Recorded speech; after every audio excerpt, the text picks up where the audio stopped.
Spiritual एवं intellectual course में महर्षि श्री अरविंद के उत्तरपाड़ा भाषण के तीसरे भाग में आपका हार्दिक स्वागत है। प्रस्तुत है एपिसोड का तीसरा भाग। यह तुमसे अधिक शक्तिशाली है, तुम्हें भय किस बात का है?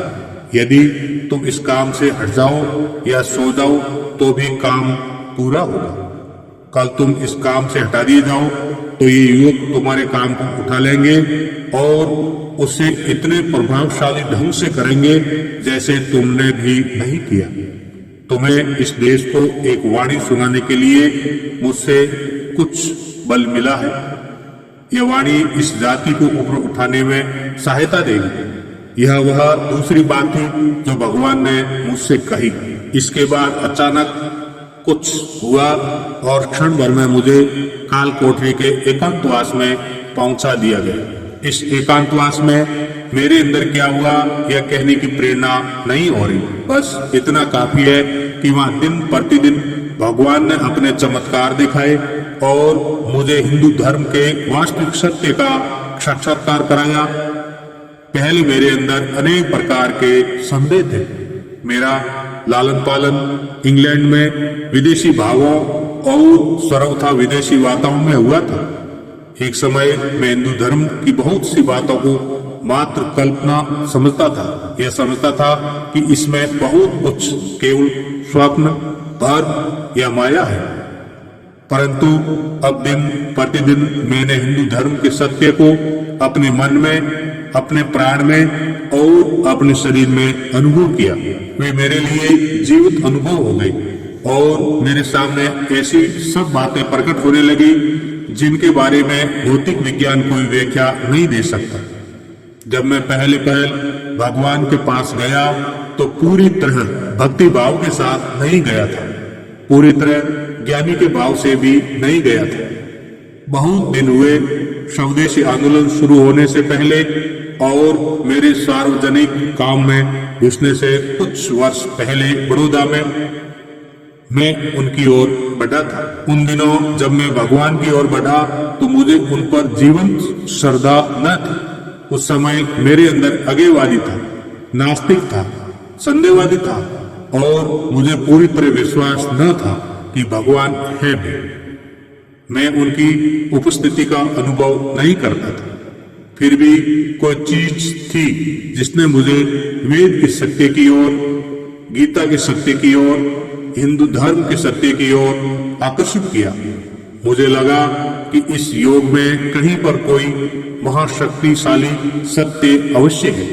वेदांत पर आधारित इस धर्म में कोई परम सत्य अवश्य है। इसलिए जब मैं योग की ओर मुड़ा और योगाभ्यास करके ये जानने का संकल्प किया कि मेरा सोचना सही है या नहीं, तो मैंने उसे इस भाव और इस प्रार्थना से शुरू किया।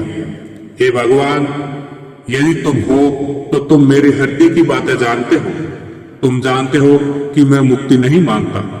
मैं ऐसी कोई चीज नहीं मांगता जो दूसरे मांगा करते हैं। मैं केवल इस जाति को ऊपर उठाने की शक्ति मांगता हूँ।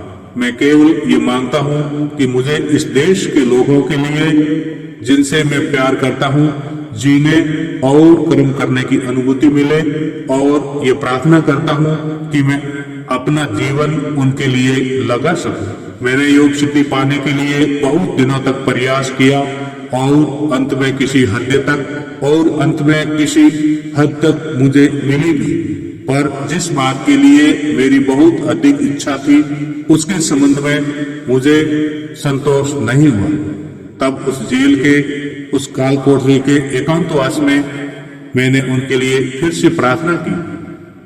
मैंने कहा, मुझे अपना आदेश दो।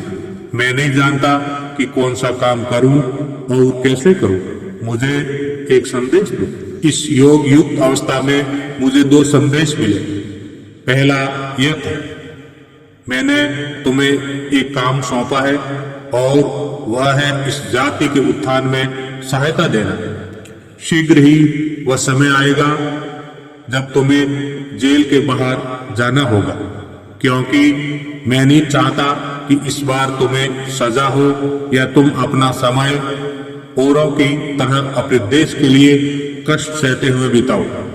मैंने तुम्हें काम के लिए बुलाया और यही वो आदेश है जो तुमने मांगा था।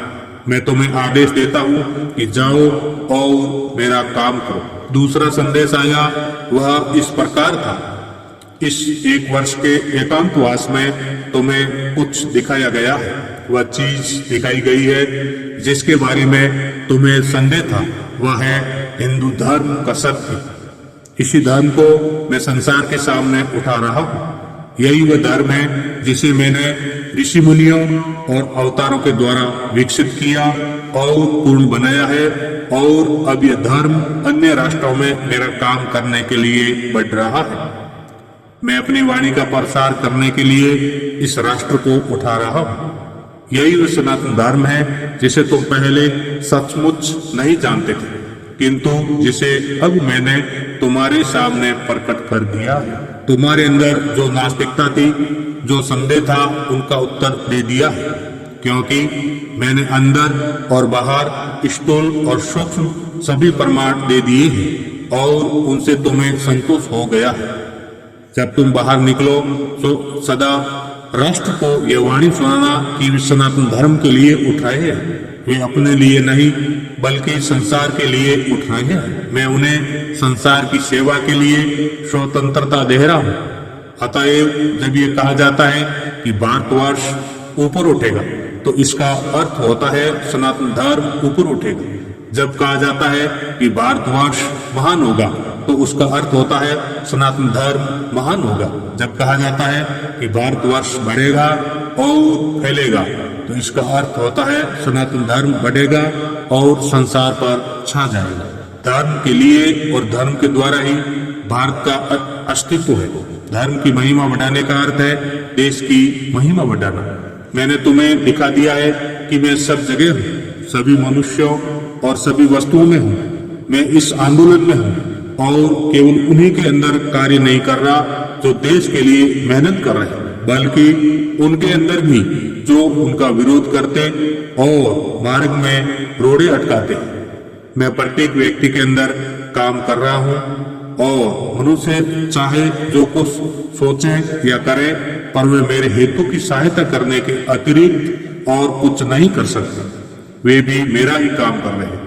वे मेरे शत्रु नहीं बल्कि मेरे यंत्र हैं। तुम ये जाने बिना भी कि तुम किस ओर जा रहे हो, अपनी सारी क्रियाओं के द्वारा आगे बढ़ रहे हो। तुम करना चाहते हो कुछ और, पर कर बैठते हो कुछ और। तुम एक परिणाम को लक्ष्य बनाते हो और तुम्हारे प्रयास ऐसे हो जाते हैं जो उनसे भिन्न या उल्टा परिणाम लाते हैं। शक्ति का आविर्भाव हुआ है और उसने लोगों में प्रवेश किया है। मैं एक जमाने से इस उत्थान की तैयारी करता आ रहा हूँ और अब वह समय आ गया है। अब मैं ही इसे पूर्णता की ओर ले जाऊंगा। यही वह वाणी है जो मुझे आपको सुनानी है। आपकी सभा का नाम है धर्म रक्षिणी सभा।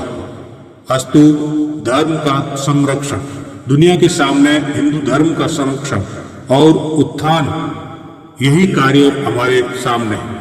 परंतु हिंदू धर्म क्या है? यह धर्म क्या है जिसे हम सनातन धर्म कहते हैं? वह हिंदू धर्म इसी नाते है कि हिंदू जाति ने इसको रखा है क्योंकि समुद्र और हिमालय से घिरे हुए इस प्रायद्वीप के एकांतवास में यह फला फूला है, क्योंकि इस पवित्र और प्राचीन भूमि पर इसकी युगों तक रक्षा करने का भार आर्य जाति को सौंपा गया था। परंतु यह धर्म किसी एक देश की सीमा से घिरा नहीं है। यह संसार के किसी सीमित भाग के साथ विशेष रूप से और सदा के लिए बंधा नहीं है। जिसे हम हिंदू धर्म कहते हैं वह वास्तव में सनातन धर्म है, क्योंकि यही वह विश्वव्यापी धर्म है जो दूसरे सभी धर्मों का आलिंगन करता है। यदि कोई धर्म विश्वव्यापी न हो तो वह सनातन भी नहीं हो सकता। कोई संकुचित धर्म, सांप्रदायिक धर्म, अनुदार धर्म कुछ काल और किसी मर्यादित हेतु के लिए ही रह सकता है। यही एक ऐसा धर्म है जो अपने अंदर विज्ञान के आविष्कारों और दर्शन शास्त्र के चिंतनों का पूर्वाभास देकर और उन्हें अपने अंदर मिलाकर जड़वाद पर विजय प्राप्त कर सकता है। यही एक धर्म है जो मानव जाति के दिल में ये बात बिठा देता है कि भगवान हमारे निकट है, जिनके द्वारा मनुष्य भगवान के पास पहुंच सकते हैं। यही एक ऐसा धर्म है जो प्रत्येक क्षण सभी धर्मों के माने हुए इस सत्य पर जोर देता है कि भगवान हर आदमी और हर चीज में है तथा हम उन्हीं में चलते फिरते हैं और उन्हीं में निवास करते हैं। यही एक ऐसा धर्म है जो इस सत्य को केवल समझने और उस पर विश्वास करने में हमारा सहायक नहीं होता, बल्कि अपनी सत्ता के अंग अंग में इसका अनुभव करने भी हमारी मदद करता है।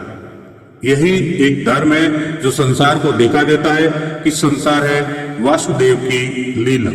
यही एक ऐसा धर्म है जो हमें यह बताता है कि इस लीला में हम अपनी भूमिका अच्छी से अच्छी तरह कैसे निभा सकते हैं, जो हमें यह दिखाता है कि इसके सूक्ष्म से सूक्ष्म नियम क्या है, इसके महान से महान विधान कौन से हैं।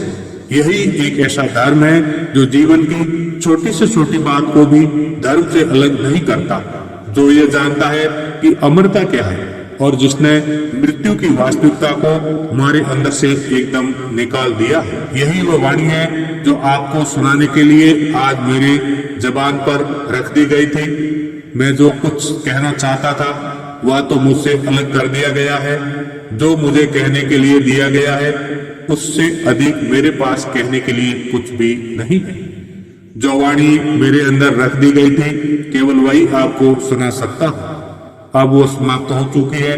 पहले भी एक बार जब मेरे अंदर यही शक्ति काम कर रही थी तो मैंने आपसे कहा था कि ये आंदोलन राजनीतिक आंदोलन नहीं बल्कि एक धर्म है, एक विश्वास है, एक निष्ठा है। उसी बात को आज मैं फिर दोहराता हूँ, किंतु आज मैं उसे दूसरे रूप में उपस्थित कर रहा हूँ। आज मैं नहीं कहता कि राष्ट्रीयता एक विश्वास है, एक धर्म है, एक निष्ठा है, बल्कि मैं ये कहता हूँ कि सनातन धर्म ही हमारे लिए राष्ट्रीयता है। यह हिंद जाति सनातन धर्म को लेकर ही पैदा हुई है, उसी को लेकर चलती है और उसी को लेकर पनपती है। जब सनातन धर्म की बात अवंती होती है तब इस जाति की भी अवंती होती है, और यदि सनातन धर्म का विनाश संभव होता तो सनातन धर्म के साथ ही साथ इस जाति का भी विनाश हो जाता। सनातन धर्म ही है राष्ट्रीयता। यही वह संदेश है जो मुझे आपको सुनाना है। इस विवाद के शांत हो जाने के बहुत समय बाद, इस हलचल, इस आंदोलन के थम जाने के बहुत पश्चात, उनके श्री अरविंद के देहावसान के बहुत बाद उनको देशभक्ति के कवि, राष्ट्रीयता के पैगंबर और मानवता के प्रेमी के रूप में देखा जाएगा। उनके निधन के बहुत बाद तक उनकी वाणी पुनः पुनः गूंजती रहेगी, केवल भारत में ही नहीं अपितु दूर सुदूर समुद्र पार देशों और देशांतरों में। ये था उत्तरपाड़ा भाषण का तीसरा और अंतिम भाग। फिर मिलते हैं किसी नई जानकारी के साथ। तब तक के लिए नमस्कार। जय सनातन, जय भारत।